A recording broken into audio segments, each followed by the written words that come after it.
सैनिका कामेश्वरास्त्र निर्दग्ध सभण्डासुरशून्यका ब्रह्मोपेन्द्र महेन्द्रादिदेव संस्तुत वैभव हर नेत्राग्निसन्दग्ध काम सञ्जीवनौषधिः श्रीमद्वाग्भवकूटैकस्वरूप मुखपङ्कज कण्ठाधः कटिपर्यन्त मध्यकूटस्वरूपिणी शक्तिकूटैकतापन्न कट्यधोभागधारिणी मूलमन्त्रात्मिका मूलकूटत्रयकलेवरा कुलामृतैकरसिका कुलसङ्केतपालिनी कुलाङ्गना कुलान्तस्था कौलिनी कुलयोगिनी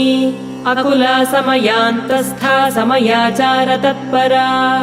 मूलाधारैकनिलया ब्रह्मग्रन्थिविभेदिनी मणिपूरान्तरुदिता विष्णुग्रन्थिविभेदिनी